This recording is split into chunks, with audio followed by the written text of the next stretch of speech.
টলিউডে একসময় জমিয়ে কাজ করেছেন অনামিকা সাহা। একদিকে যেমন দাপুটে ভিলেন, অন্যদিকে স্নেহময়ী মা। 90 দশকের ভিলেনদের নাম বললেই বর্ষিয়ান অভিনেত্রী অনামিকা সাহার নাম আসত প্রথমের দিকেই, যদিও তার অভিনেতা জীবনের ঝুলিতে নানান স্বাদের চরিত্র ভরা। সবচেয়ে বেশি যে চরিত্রের জন্য তিনি পরিচিত তা হল বিন্দু মাসি। কিন্তু পর্দায় তার অভিনয় সকলকে মুগ্ধ করলেও সেই অভিনয়ের জন্য শ্বশুরবাড়িতে কখনোই প্রশংসা পাননি তিনি। এমনকি তার এই অভিনেতা সত্তাকেও খুব একটা গুরুত্ব দেননি তার শ্বশুরবাড়ির লোকজন। এত বছর পর সেই প্রসঙ্গেই মুখ খুললেন অভিনেত্রী, জানালেন কেবল শ্বশুরের কথাতেই তিনি রয়ে গিয়েছেন শ্বশুরবাড়িতে। আড্ডা স্টেশন নামে একটি ইউটিউব চ্যানেলে এই বিষয়ে তিনি খোলাখুলি কথা বলেছেন।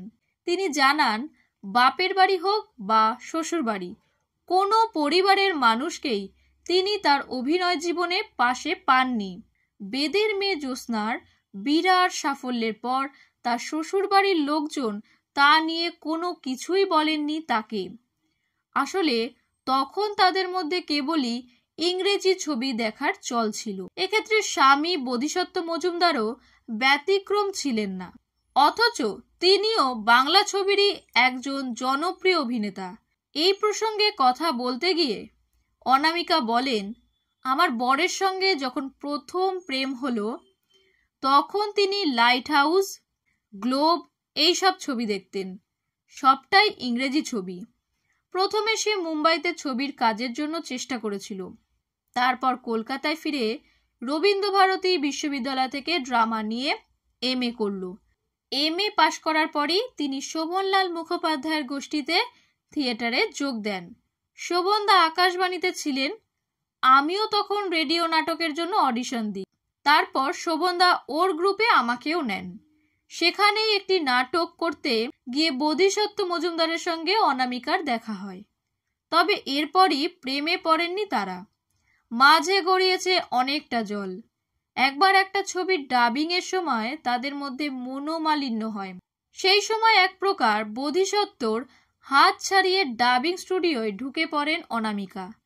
আর হাত ছাড়িয়ে চলে আসতে গিয়ে বোধিসত্ত্বর জামার কিছুটা অংশ ছিঁড়ে যায়। সেই ছেঁড়া জামা পরেই ঘন্টার পর ঘন্টা বোধিসত্ত্ব বসে থাকেন ডাবিং স্টুডিওয়। অনামিকা জানান, সেই সময় সৌমিত্র চট্টোপাধ্যায় নাকি বলেছিলেন, কি হলো অনামিকা, দেবদাস বানিয়ে ফেলেছ তো একেবারে। তারপরই অভিনেত্রী বলেন, আসলে ওর মধ্যে একটা জেদ ছিল, এইভাবেই হয়েছিল।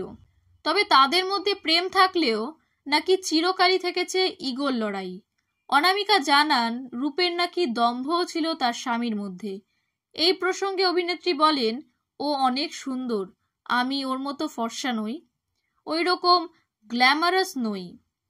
হয়তো ছবিতে ভালো লাগতো আমাকে, কিন্তু এমনিতে তো তা নই। তাই ওর মধ্যে একটা অহংকার ছিল।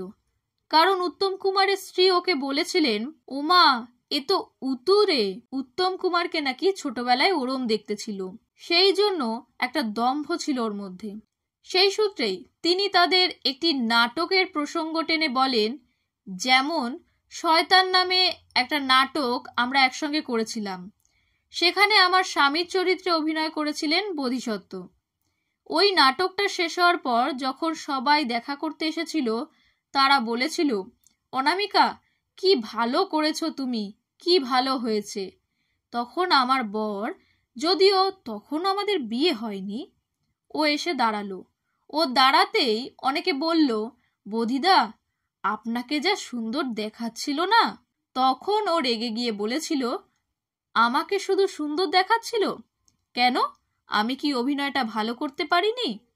তখন বিজয় রায়, যার হাত ধরে অভিনয় জগৎ এসেছিলাম, তিনি বলেছিলেন, এর সঙ্গে বিয়ে করলে একটা ইগোর লড়াই হতে পারে। অনামিকা জানান, সত্যি তাদের মধ্যে একটা ইগোর লড়াই হয়েছিল।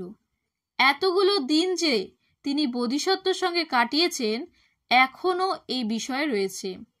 কিন্তু তাও একসঙ্গে থাকার সিদ্ধান্ত কেন নিলেন অনামিকা? এই প্রসঙ্গে তিনি বলেন, আমাকে বিয়ে দিয়ে যখন আমার শ্বশুরমশাই এই বাড়িতে এনেছিলেন, তখন আমার হাত ধরে বলেছিলেন, তুমি মজুমদার বাড়ির বউ হলে, কোনোদিন কোনো কিছু হলে এই বাড়ি ছেড়ে যাবে না। আমি সেটাই মেনে চলি। তারা কেউ বেঁচে নেই, কিন্তু যেখানেই থাকুন দেখতে পাচ্ছেন। তাছাড়াও অভিনেত্রী জানান, তার গায়ের রং কালো ছিল বলে তাকে দেখতে গিয়ে নাকি তার শাশুড়ি কেঁদেছিলেন। শুরুতে অবশ্য কথা বোঝেননি তিনি। এই প্রসঙ্গে তিনি বলেন, আমার শাশুড়ি আমাকে যেদিন দেখতে গিয়েছিলেন, আমাকে দেখতে গিয়ে কাঁদছিলেন। ওনাকে মেম সাহেবের মতো দেখতে ছিল। পরে এই বিষয়ে তিনি বোধিসত্ত্বকে জিজ্ঞাসা করলে তিনি অনামিকাকে বলেন, তুমি কালো তাই? তখন অনামিকা বলেছিলেন, আমি কালো তা তুমি জানতে না? তুমি আমাকে পছন্দ করলে কেন? এই প্রশ্নে বোধিসত্ত্ব বলেন, বিয়ে তো আমার মা করবে না, আমি করব। এই প্রসঙ্গে অনামিকা বলেন, এটা ঠিক নয়। ছেলে মানুষই করে তখন হয়তো কথাটা বলেছিল, কিন্তু সেটাই সত্যি হয়ে গেল। আমি সুন্দরের জায়গাতেই হেরে গেলাম। বহু সাধারণ মেয়ের মতো বর্ষিয়ান অভিনেত্রীর জীবনেও একটা আক্ষেপের জায়গা রয়ে গেছে সুখী বিবাহিত জীবনের। যে অভিনেত্রীর অভিনয় আজও মানুষকে মুগ্ধ করে, সেই অভিনেত্রী তার ব্যক্তিগত জীবনে থাকা মানুষগুলোর মুগ্ধতার কারণ হয়ে উঠতে পারেননি।